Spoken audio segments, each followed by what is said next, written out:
Hello everyone, you're watching New World News. I'm Jamie Starr, and today we're going to get into a handful of headlines that have been invading my social media timelines this week, and today specifically the one broke. So we're going to start off with comments made by Stacey about the Oscar protest. This morning, there's some growing outrage with some over the lack of diversity in this year's list of Oscar nominees. Filmmaker Spike Lee and actress Jada Pinkett Smith say they're not going to go to the Oscars next month after an all-white list of nominees was announced for the major categories for a second year in a row. Joining us now to weigh in, actress and Fox News contributor Stacey Dash. Stacey, good morning to you. Good morning. Well, what do you think about this? I think it's ludicrous. Why?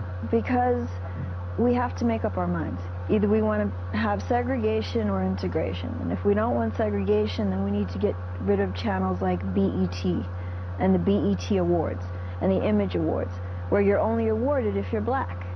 If it were the other way around, we would be up in arms. It's a double standard.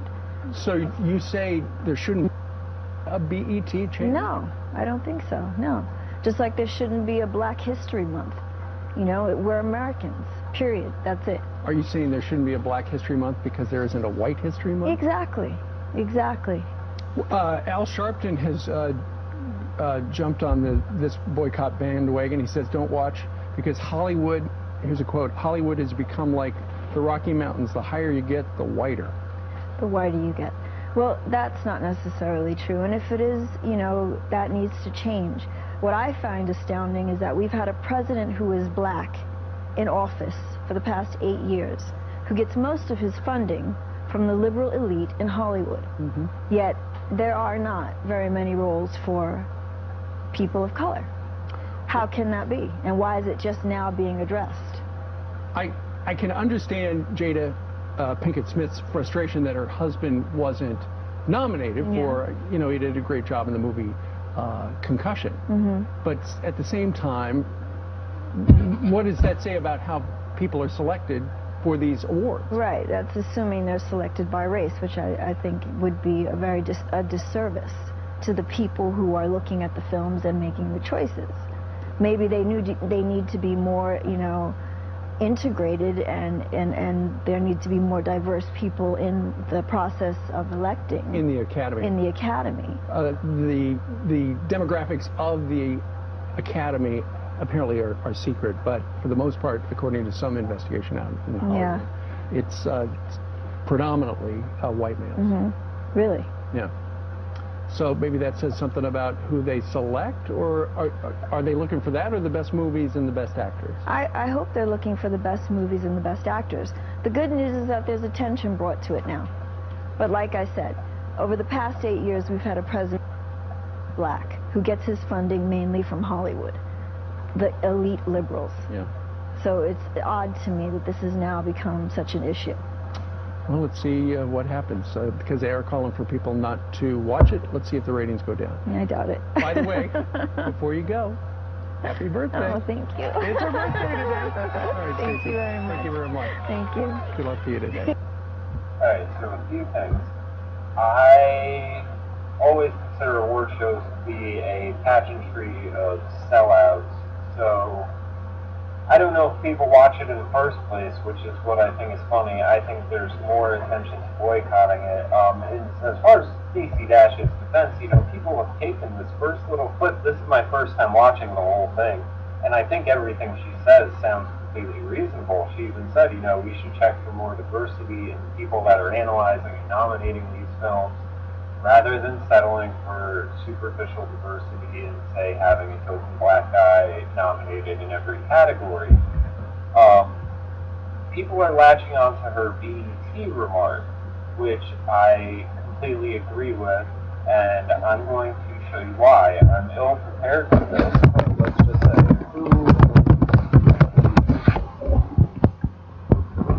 but I used to have this, let's see, BET, owned by Robert L. Jones, right? I thought it was, oh,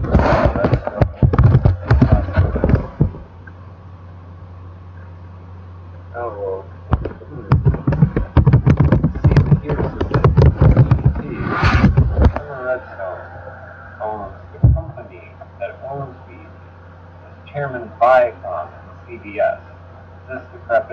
Shepherd, Palpatine-looking guy. He looks like the guy from Silence of the Lambs. Here we see, owned by Robert L. Oh yeah, modern Viacom. So yes, I'm right. Summer take another look at that ugly mug. This is the guy who's deciding what is laugh entertainment. And this is what I think Stacey Dash is trying to say, is that if we're going to see shows with all black casts or fully integrated diverse casts, I'd rather see it on every other channel, but this one channel that has segregated itself and is only going for one thing. Now, there's no problem with niche audiences.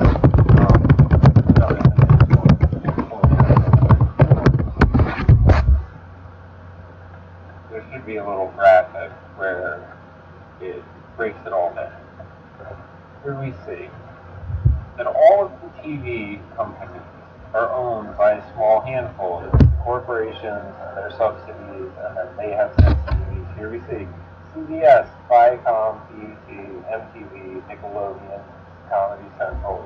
There's no diversity whatsoever. Any diversity that is put out there is for the sake of putting out intentional opposition. That being said, in this day and age with the internet, I honestly feel like, and this is how you can just say fuck these awards, you have so many choices of music and movies through the internet, streaming services, the subscription-based services just for whatever certain sport you're into and stuff like that. There are so many of these services that I honestly feel like if your top 2 out of 3 favorite musicians or movies or something to that extent aren't something that I've never heard of and everyone else has never heard of, you're fucking failing as a person. Your favorite movies should be so obscure because there's billions and billions out there that we can find and discover.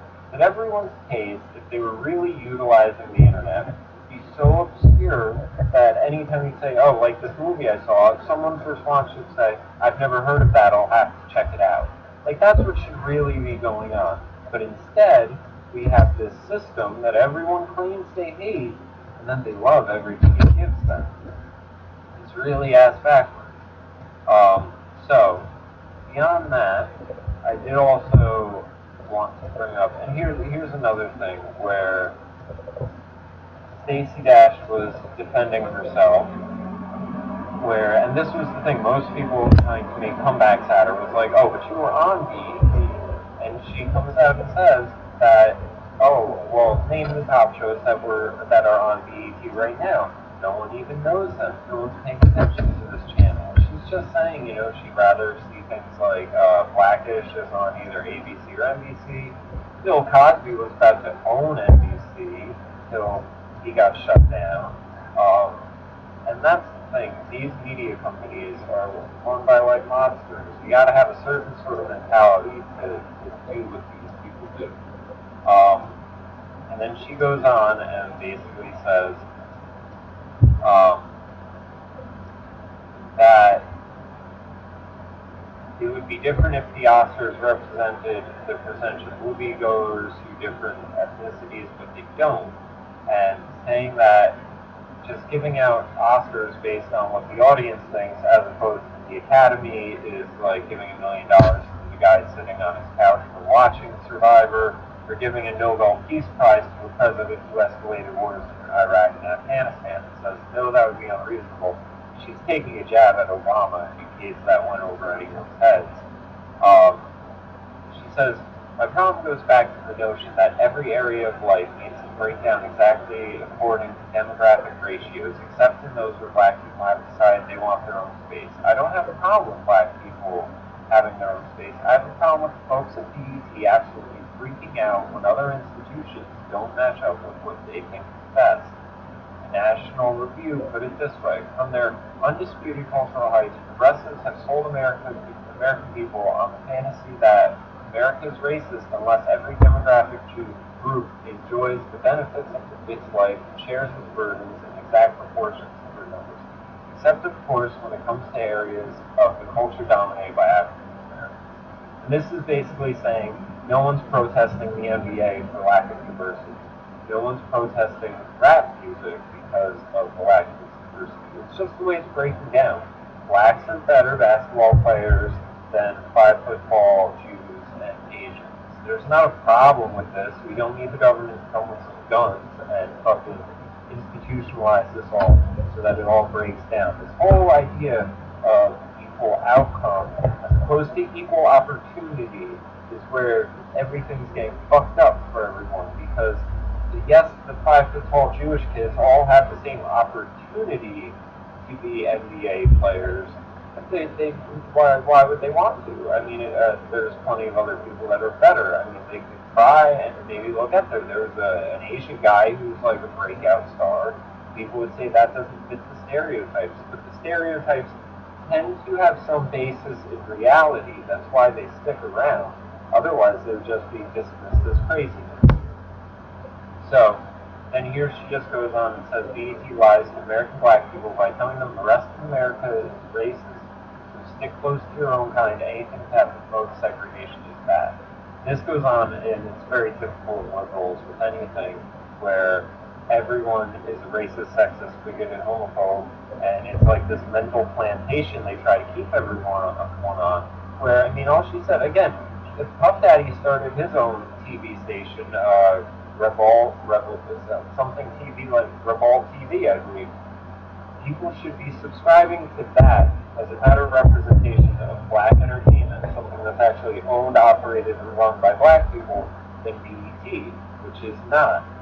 It's a crazy idea, or we should just integrate. And we shouldn't have these niche marketing channels. You shouldn't have the women's channel, or you should at least not get so aggravated when it gets challenged. And that's the thing, is I feel like BET at this point is probably enjoying monopolizing black entertainment. And with everything being owned by only a few companies, it makes sense for them to do it that way because they're getting paid off the other ones. So again, it is, in a sense, it is culling people's minds to certain types of media and making sure that other viewpoints don't break through. So, another thing, as far as Stacey Dash, she's being ridiculed left and right about this. And Morgan Freeman says the same exact thing years ago. You're going to relegate my history to a month? What do you do with yours? Which month is life history? No. Well, I'm Jewish. Okay. Which month is Jewish history? There is. Oh. Why not? Do you want one? No. I don't either. Now notice that the guy's response, no, I don't want a Jewish history book. I don't either. Do you want one? No. I don't either. So, I don't want a black history. Black history is American history. How are we going to get rid of racism and Stop talking about it. I'm going to stop calling you a white man. And I'm going to ask you to stop calling me a black man. I know you as Mike Wallace. You know me as Morgan Freeman. and it's no wonder that Morgan Freeman is running. I saw an article. The whole thing is basically the supposedly president running and for Democrats are libertarian talking about president. income inequality, and that's basically what, you talk about the richest 85 people on the planet, right? Yeah. It's income inequality. Do you think that's, looking at, what's happening in the news now, is that a good idea? It's a great idea. It is the greatest idea. We have a much more vibrant society when we don't have such a vast chasm between the haves and the have-nots. We need that middle ground that we call the middle class, the people who buy everything, people who use the products that the rich are creating, if they're creating anything other than wealth, right?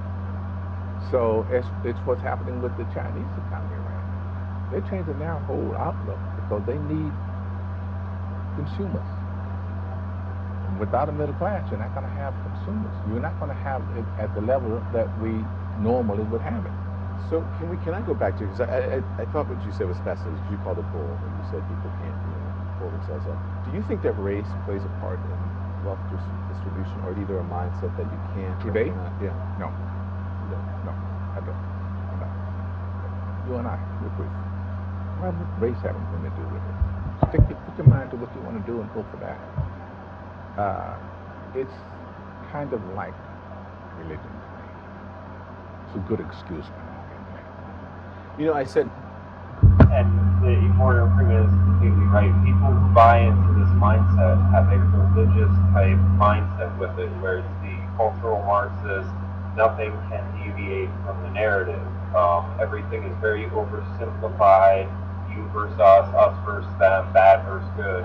It's very little mid-ground. But like you said, worthy examples. And I wish more people said this, and I tell this to people, there is this big, oppressive, white power institutionalized system. It's failing because you have Morgan Freeman, you have Oprah Winfrey, you have Obama, you have Colin Powell, Lisa Rice, numerous politicians, numerous media, numerous basketball players, and NFL players, and other athletes and such. Dr. Ben Carson is a brain surgeon. There are these successes and these great successes, but like Morgan Freeman says, yeah, you got to put your mind to it. You got to just stop with the someone's gonna, this isn't gonna work, putzing around mentality. And so I show this clip. The rest of it, they wish him a happy birthday too. It's funny how these people tend to speak these truths on their birthdays. But I wanted to tie this in with this Macklemore article. Because Macklemore also has come out with a diss to Iggy Azalea and Miley Cyrus. And first, I just want to say, look at the people being attacked. Stacey Dash, Iggy Azalea, Miley Cyrus. These are the people that are being denounced for their racist ideas and everything like that. And enough with picking on women, especially Macklemore. If Macklemore feels like saying that white people are appropriating black culture, he feels like spewing his cultural Marxist, let's all stand in a circle and sing Kumbaya bullshit, at least take a shot at Eminem or Slim Jesus or a fucking dude who's going to battle you back.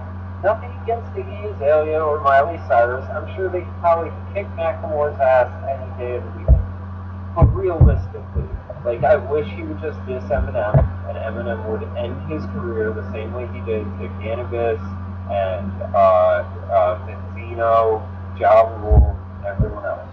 So, first, I guess Macklemore originally had a song called White Privilege, which again is a cultural Marxist idea. It is an idea created by one of these evil white guys. So, they asked Iggy Azalea, have you heard the song? And her response is, you should have spent the last 3 years having friendly combos and taking pictures at events together. Those were his real feelings. Which I completely agree with. You're, spouting one thing on a record and putting down others for the sake of making yourself seem like this anointed one. And, again, taking these cheap shots at girls so that you can feel your self-righteous, ego-maniacal shit, this pompous fucking, I'm here, I care for everyone attitude. And Tyler probably goes and says the fact that Iggy Azalea thinks Macklemore's song was a diss to her instead of actually listening is proof of her privilege. Fuck Iggy Azalea. True story, I actually rooted for Iggy when she first came out, but she's disrespected hip-hop culture once many times. Hip-hop culture isn't a person. I don't think you can disrespect it. I mean, you can't disrespect rock and roll, can you? But what would be disrespectful to rock and roll? Smashing the guitar ring? People would think that's cool. I don't know what Iggy Azalea, this whole beef is, why people just have an issue with her. She is a pop act. She's a fucking, what do you expect from people? That's the real root of all this. Your expectations of people are way too high, and you guys just set yourself up for disappointment over and over. I mean, what the Howard Quali? Come on, what do you expect Iggy Azalea to do for hip-hop culture and black people? Because if she came out with her hair, done in fucking, some African tribal braids, was wearing a dashiki or something, she'd be getting screamed at for fucking cultural appropriation. Like, it's such a fine line we walk these people on. We just point ridicule the whole way along. And it's the sellouts doing it to the other sellouts at this point. That's the even crazy part about it. So, here we go about how Macklemore went on about the social justice, less homophobic songs on Same Love, Downtown.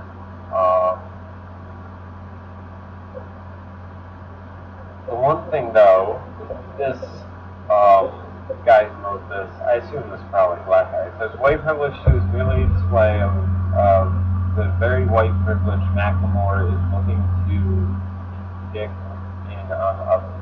Using multiple generations of black sonics and their audacious appropriations, champion Black Lives Matter is simply not the way to be an ally. Macklemore clearly, so even the guy writing this has said, this is cheap, this is corny, and it's just a ploy for fucking political ally, you know, look at me, I'm a hero type attitude. Macklemore clearly has good intentions, I doubt it. But Black Lives Matter choose their anthem already, and Kendrick Lamar's already. You know, this week I got into an argument with someone where he was saying that Kendrick Lamar is revolutionary, and revolutionary as a comparison to Nirvana, which spawned grunge, multiple other artists, and fashion style, and everything else. Kendrick Lamar is not revolutionary. Kendrick Lamar goes to the White House, chills with Obama. So Kendrick Lamar is as big a sellout as you can be. He is a good artist, a good rapper, but he's still a sellout. Kurt Cobain got invited to the White House, I guarantee you he would have stuck that shotgun in his face upon declining the offer and just blown his brains out then, because the revolution will not be in the fucking White House. I mean, that's how simple it is. You know the saying, the revolution will not be televised? Well, the revolution will not have its hands shaked by the president, because the president will probably be the number one enemy of the revolution, like with mindlessness. There is a wave of conscious black artists that do a much better job of fighting the good fight. I would agree with that. A song like this undermines that movement. It may bring the fight to a new audience, but this is not the place to speak on issues as grave as police violence and brutality, and capitalize off the millions of youth who use purchases fans who mostly rarely interact with black people, making safe hip-hop for people to listen to and feel good about themselves for purchasing. Because it's half-assed addressing real issues and simply not a way to aid despite granting Macklemore acknowledges all of this, but well-packaged recognition for the masses isn't true aid or enlightenment. The song is just a very cleverly disguised weapon of mass appeal. Yes, it is. Who wrote this? Colin Robinson. Bravo, Colin, as stereotype, because you called it exactly what it is. Forbes, however, was much more appreciative of it. Macklemore raps about white privilege, and the numbers back him up. And then it goes on and basically compares who got the Grammy between Macklemore and Kendrick Lamar, and basically saying that he beat Kendrick Lamar and said he doesn't deserve it. And for one thing that the American Dream feels to mention is I was many steps ahead. So this is the idea that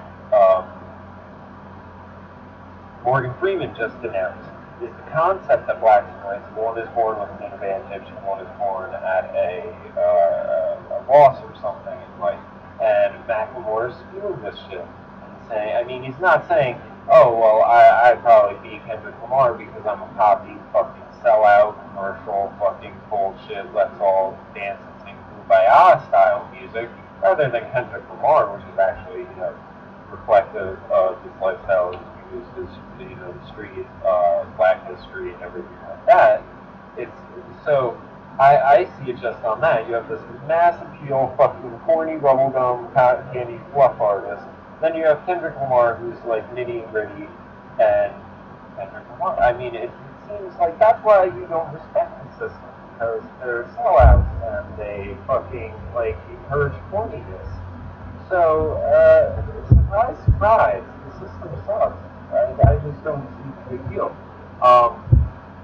Ice-Cube weighs in on whether or not he boycotts, and he basically had the same view I had, where I never used to go anyway. You can't boycott something you never went to. Yeah, yeah. I mean, this is how I feel about it. I used to watch award shows because I would like to see the performances. And then if we got to a day and age where you can just watch everything on YouTube afterwards, or you can watch the artist's entire concert on YouTube. You can watch a concert from an artist you never heard of that's probably actually putting out good music. There's so many options out there, and it's funny that we bicker and fucking do shit like this. Like, how about Spike Lee, instead of complaining about the Oscars, how about he just creates his own award show? And how about he makes it real diverse and proves by example how it should really be done? I mean, no one's fucking advocated that idea. That's crazy talk. Yeah, I mean, why people would lead by example, who the fuck knows? So, because there's all this, racism nonsense just being the supply and demand is completely off balance. They're looking for racism, they can't find them. Well, the endangered species known as the white racist, white supremacist, we think we found some, and they are in Arizona, and they are these girls who are all over my timeline. And let me tell you, this is first world problems. If this is what the faces of racism look like, I think black people can sleep fucking safe tonight. Because you have this incident where these dumbass kids, and I'm saying this is completely tasteless, but this is me. You thought poop fucking finger painting with poop swastikas at Missouri was bad, and it's just got to get even dumber. And so you have these 6 girls, and the story goes, it's put out there, like these girls woke up and all called each other and were like, all right, well, I'm going to get this one, you get that one, and we'll all stand and we'll have these lettered shirts on. But read the context. The shirts were part of a larger group that said, best you've ever seen, class of 26, with a few people having these few stars. So they took N and I and 2 of the stars and ER and had them stand together for this pose. These girls are probably not racist, they're probably just stupid. It's like Louis Farrakhan said in the recent InfoWars interview with Alex Jones. He was defending Paula Deen, and he said, Paula Deen, when no black people are around, probably just said that phrase real casualty without an ounce of hate in her heart because she's from the South, and it's just the way some people talk, especially older generations.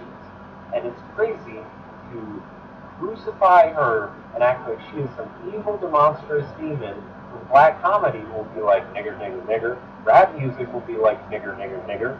And black movies, even those movies made by white people like Quentin Tarantino, will be like nigger, nigger, nigger. And then we turn around and say to white people, you can't say this word. And you know what they do? They say it, and they think it's a joke. And it's all, hee hee hee hee, oh, it's so cute. It's such a bad word. We stood together, and it's the bad word. And I mean, this is so childish on every level. It's childish that the news is covering it, and let alone things like a national story. It's childish for these girls to do it in the first place, and it's childish for people to get offended by it. It's childish on all levels, and it doesn't reflect American society except in any way but that we are a bunch of oversensitive little pansy-ass bitches who think that 6 bitches standing there with shirts on is of any harm to anyone except themselves. Because the reality of it is, I bet you they don't have many friends after this issue. And that's the thing. White people do not like being around other ignorant white people. I assume that's like a standard for all races. So these people who are racist have been subjugated, and they are dying off, and they are alone, and their mindset is not being spread. And there are numerous examples of that throughout society that no one wants to recognize. Instead, we find one little group of douchebags, and we say, look at them. They are society. They are the evil racists. And like I said, if these are as bad as it gets, everyone should sleep safe. These are first world problems. 6 girls stood in a line for 5 seconds to take a picture, and then it was over. I mean, this is the insanity that is going on in the media to try to perpetuate this non-existent problem. And this is the way I know it's non-existent. Because if you ever try to actually talk to someone about this, and I've had numerous conversations with people, and because it's all rhetoric that they're reciting, and they've been taught this through cultural Marxism, they're not observing things and breaking it down and sort of, making decisions like, all right, well, this is a little screwed up, and maybe this is the reason for that. This is really out of whack, and we can fix this way. They don't have any ideas of any solutions. They come to you and this is what they say. Well, you're not listening.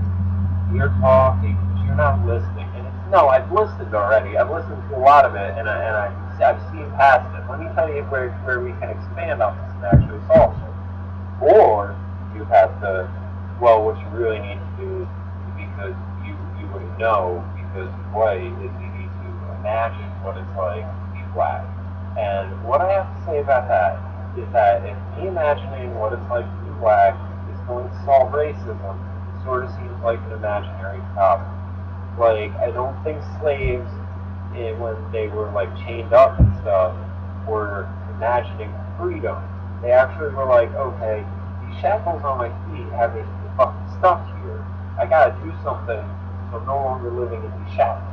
See, when people were under segregation and there were laws saying there was one group had to go over here and another group had to go over here, they said, hey, I want the same service as this guy. They've got a different restaurant over here. I hear the hamburgers are better. I want to be able to go in there and fucking eat some hamburgers. You can't even say that with this stuff. I mean, and that's why we have to point to things like this. Oh, there was a high school prank. Racism's still alive.